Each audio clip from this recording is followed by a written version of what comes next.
امام مالک بن انس اور عبداللہ بن نمیر نے کہا ہمیں ہشام نے اپنے والد عروہ سے حدیث سنائی. انہوں نے حضرت عائشہ رضی اللہ تعالیٰ عنہ سے روایت کی. انہوں نے کہا رسول اللہ صلی اللہ علیہ وسلم کے زمانے میں سورج کو گرہن لگ گیا تو رسول اللہ صلی اللہ علیہ وسلم نے نماز پڑھنے کے لیے قیام فرمایا اور بہت ہی لمبا قیام کیا. پھر آپ نے رکوع کیا تو انتہائی طویل رکوع کیا. پھر آپ نے سر اٹھایا تو انتہائی طویل قیام کیا اور وہ پہلے قیام سے کچھ کم تھا. پھر آپ نے دوبارہ رکوع کیا تو بہت لمبا رکوع کیا اور وہ پہلے رکوع سے کم تھا. پھر آپ نے سجدے کیے. پھر آپ کھڑے ہو گئے اور قیام کو لمبا کیا. وہ پہلے قیام سے کم تھا. پھر آپ نے رکوع کیا اور رکوع کو لمبا کیا اور وہ پہلے رکوع سے کم تھا. پھر آپ نے اپنا سر اٹھایا اور قیام کیا تو بہت لمبا قیام کیا جبکہ وہ پہلے قیام سے کم تھا. پھر آپ نے رکوع کیا تو انتہائی طویل رکوع کیا لیکن وہ پہلے رکوع سے کم تھا. پھر سجدے کیے.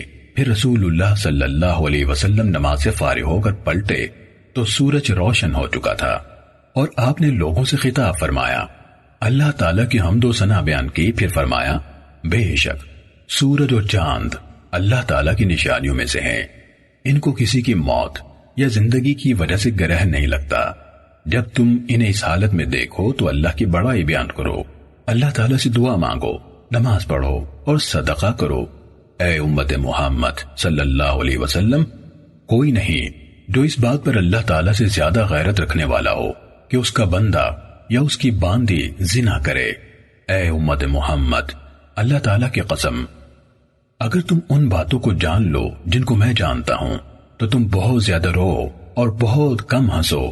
دیکھو کیا میں نے پیغام اچھی طرح پہنچا دیا؟ اور امام مالک کی روایت میں ہے یقیناً سورج اور چاند اللہ تعالیٰ کی نشانیوں میں سے 2 نشانیاں ہیں. صحیح مسلم حدیث نمبر 2089.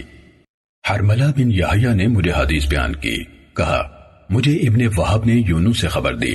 نیز ابو طاہر اور محمد بن سلمہ مرادی نے کہا ابن وہب نے یونس سے حدیث بیان کی. انہوں نے ابن شہاب سے روایت کی.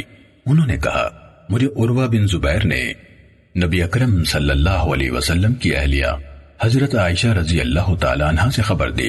انہوں نے کہا رسول اللہ صلی اللہ علیہ وسلم کی حیات مبارکہ میں سورج کو گرہن لگا تو رسول اللہ صلی اللہ علیہ وسلم باہر مسجد میں تشریف لے گئے.